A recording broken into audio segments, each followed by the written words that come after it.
Well, metastatic prostate cancer has got a spectrum of treatments, and that depends whether it's primarily presenting metastatic disease or whether the disease is metastatic and is castrate resistant. I think the greatest changes have occurred in the castrate-resistant setting. At the moment, we have an exciting scenario where a number of agents have shown improvements in clinical measurements such as quality of life, tumour regressions, improved survival. And they have been in the field of novel androgen-based therapies, in cytotoxic chemotherapy, particularly second-line taxanes, and also in radionuclides, with exciting data from a drug called RAD223, which has shown improvements in survival and works in a different way than the conventional androgen receptor approaches. Some of the challenges that arise from this relate to timings and when the drugs should be given, relate to what drugs should be given in combination with other agents, and for how long they should be given. And looking a little further down the line at the area of treating patients at an earlier stage in their disease, perhaps before they become castrate resistant, and perhaps even right at the point of first hormone manipulation when these patients present with metastatic disease in the first place. Well, clearly all of these treatments have side effects, and they vary in degree. And they also vary according to the classes of agent. So, for example, with cytotoxic chemotherapy, with docetaxel, with cabazitaxel, then there are side effects which are characteristic of cytotoxic chemotherapy. And with the study produced in relation to cabazitaxel, then the neutropenic sepsis rate was relatively high. And so that group of patients, patients who are considered for treatment with that therapy have got to be reasonably fit. And there are further studies which are looking at reducing the dose and so on. With the novel androgen-directed therapies such as androgen blockers, MDV-3100, or the CYP17 class of hormone inhibitors like abiraterone and the later generation such as TAC700, then these also have side effects, and they relate to androgen deprivation, such as lethargy, muscle loss, bone loss, and so on, and in combination with steroids, that can be exacerbated. So yes, there are significant side effect profiles. With the new radionuclides, that seems relatively free of side effects to a degree, and doesn't carry with it the same marrow-suppressive side effects that we've seen with other radionuclide therapies. Well, it's absolutely vital, and I think there are two facets to this. One is the medical criteria by which patients are selected, and so picking the patients with the right performance status, with the right tumours, and with the correct cancer profiles, but also picking therapies which are appropriate to individual patients.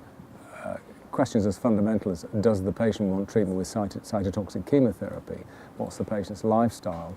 Do they have other comorbidities? What's their performance status, and so on? So picking the right treatment for the right patient is absolutely fundamental at a number of levels. Well, I think the key messages are that there are new agents available, that multidisciplinary approaches are required to select the best agent for the patient, that we need to keep thinking about the trials and treatments that we're applying to patients in order that we can get the best dosages, the best combinations, and select the best treatments for the correct patient. Thank you very much. Okay, thank you.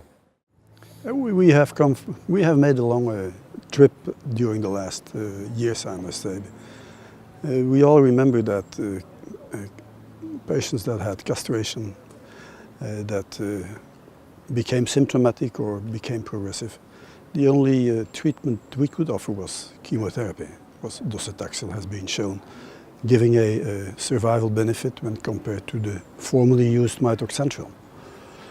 And we know that since we have now new drugs that have been used after docetaxel, that are now used before docetaxel, that we can prolong survival as well. So the newcomers actually are new hormonal treatments.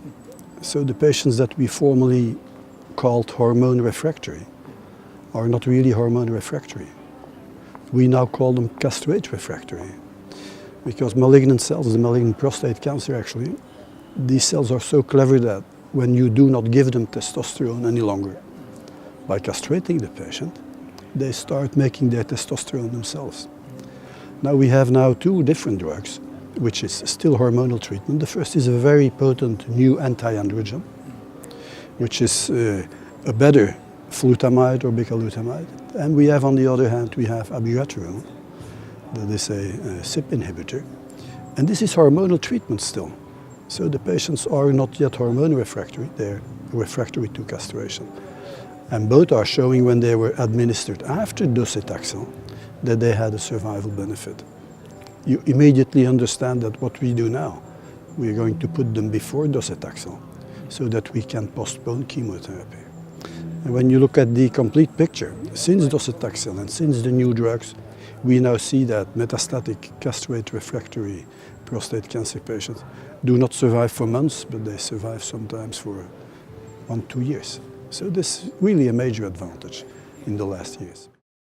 I think the key message is that we have a number of new drugs that are very active in patients with metastatic prostate cancer, and that's very important because we have been doing a lot of studies in the last years that were failures, a lot of efforts but very disappointing. So at this moment I think that we have many more options, but we also have to do new homework, because now at this moment we do not know whether the sequence is important, whether it does matter or does not matter, whether we start with drug A first and then with the other drug. And we also don't know whether a combination of specific drugs will be more effective. So we really have to focus now on how to use these, how to implement all these new drugs that have shown to be effective and shown to improve the overall survival of patients and even improve their quality of life. So I do think that it's a very nice era to work in. It's wonderful that we have these achievements, but we still have a long way to go because we really want to aim for cure. And personally, I think that one of the things we have to focus on is to do studies in a very early stage, because the only moment that we can really cure patients is early on, when they have limited tumor load and when their metastatic cells are less heterogeneous as compared to those who are further on the way. That's a very difficult question. It's a very good question, but it's a very difficult question to answer, because at this moment we do know that we have a new compound, which essentially is a compound that is a relative of the previous compound that was used by everybody all over the world. But we do not know whether there will be so much progress in the various hormonal treatment options that we do have at this moment, that chemotherapy will be sort of not necessary anymore. That could well be the case, but it's difficult to predict. We also have new targeted agents that work completely different. It was not in the session you were referring to, but we have compounds, oral drugs that target other receptors than the androgen receptor, that work via other paths than hormonal treatment, that are not classical cytotoxic agents which need cells in cycles, so tumor cells that proliferate to target them effectively.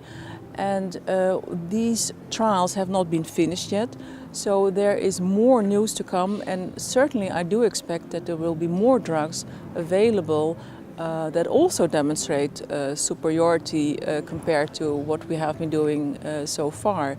So all of a sudden we have drugs now, which we didn't have 5 years ago, but there's also more in the future, because we do expect that we will have even more drugs.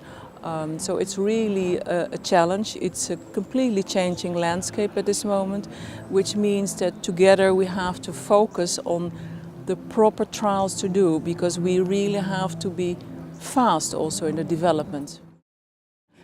The uncertainty in the treatments makes you acutely aware of the fact that it's very important to treat patients together, to discuss patients, each individual patient's case with a team of experts, a urologist, medical oncologist, radiotherapist, but perhaps also the pathologist and the basic scientist might also have some impact and some influence on our way of thinking and choosing the proper approach.